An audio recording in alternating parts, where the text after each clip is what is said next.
Une mafia moderne existe dans le département de la Mayenne, qui détruit volontairement tous les agriculteurs qui les gênent. Jubelin, 2017. Le préfet Frédéric Vaux valide pour 40 chevaux morts de faim. Pour accabler l'éleveur ensuite.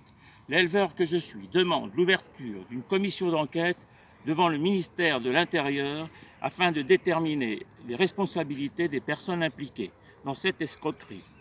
Qui va payer la destruction des 2 élevages voulus par l'État français?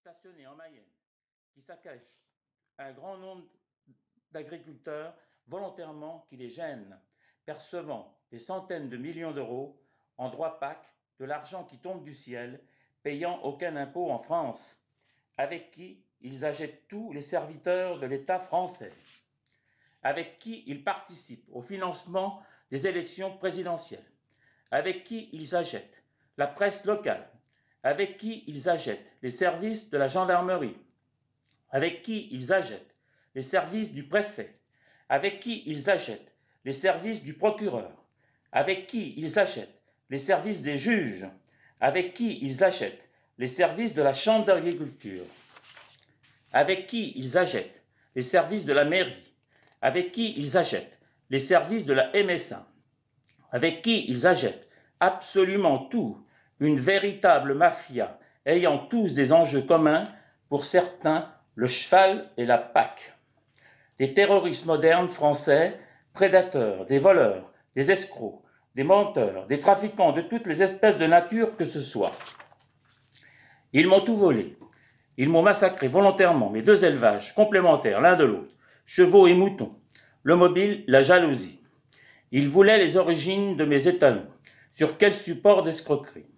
Un numéro d'établissement secondaire pas enregistré volontairement par la Chambre d'agriculture, donc pas reconnu agriculteur localement, indétectable par mes soins. Tous les services de l'administration française ont validé l'arnaque pendant 17 ans. Le 7 décembre 2016, je découvre enfin le socle de l'entrave dans mon développement d'élevage, avec toutes ses conséquences antérieures. Le préfet ne veut pas reculer. Il valide la destruction de l'élevage par la mort des chevaux pour m'accabler ensuite et faire apparaître ce que j'ai pas pu respecter dû à l'entrave. Les chevaux sont donc morts de faim, de la faute du préfet à qui j'ai demandé de me réquisitionner du foin d'urgence le 12 décembre 2016. Il a refusé. Date également où le numéro est bien enregistré à la Chambre d'agriculture.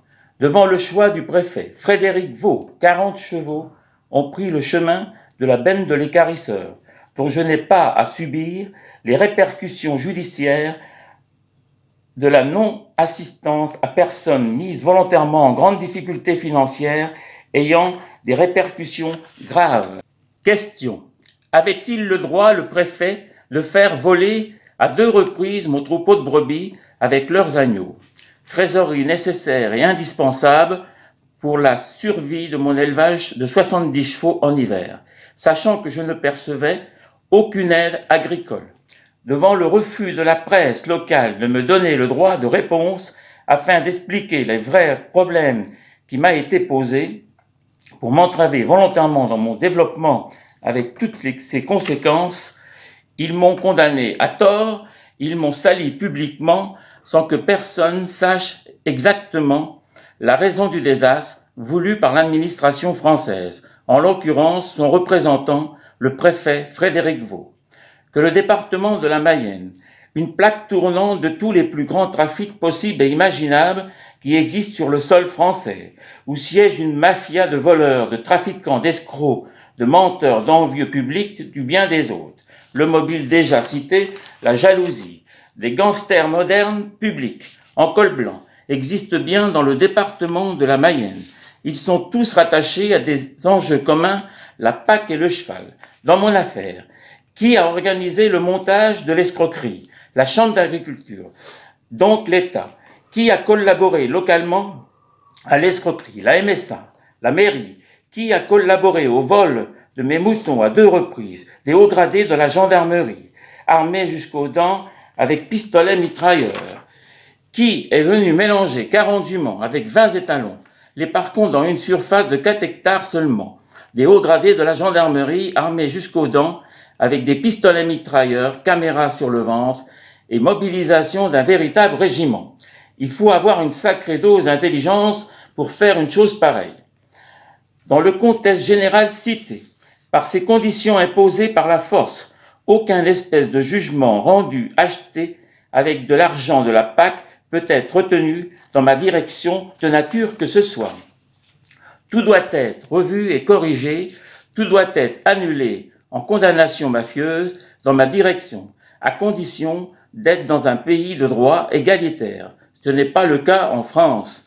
Tous les jugements ont été trafiqués, amplifiés par la mafia locale. Demande donc publiquement l'ouverture d'une commission d'enquête pour établir les responsabilités des personnes impliquées dans cette affaire et le rôle qu'elles ont joué. Pour ce faire, je m'adresse au ministère de l'Intérieur, au ministère de la Justice, au Conseil d'État, aux médias de le faire savoir par débat écrit dont je détends toutes les informations possibles, pour que ce soit déterminé qui va me payer les chevaux volés pour utiliser leurs gènes et leurs origines tant convoitées, que d'autres utilisent aujourd'hui gratuitement. Qui va me payer les moutons volés?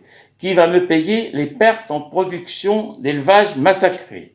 Qui va me payer le préjudice subi? Est-ce que c'est l'État français ou les personnes qui ont collaboré à monter et participer à cette escroquerie? J'attends une réponse. Depuis 2 ans déjà, tout a été expliqué et chiffré par écrit. Je n'ai rien d'autre à ajouter. Le débat est ouvert. Avait-il le droit de voler les moutons pour détruire l'élevage de chevaux? Voilà ce que la presse locale a dit. Il laisse mourir de faim ses chevaux. Or que c'est le préfet qui a laissé les chevaux mourir de faim. Et les hauts gradés de la gendarmerie, en l'occurrence Éric Dorange, capitaine, qui en a mis une bonne couche avec son copain procureur Guirec Lebras. Ce qui n'est pas du tout pareil dans les rendus d'un jugement. Fin de citation.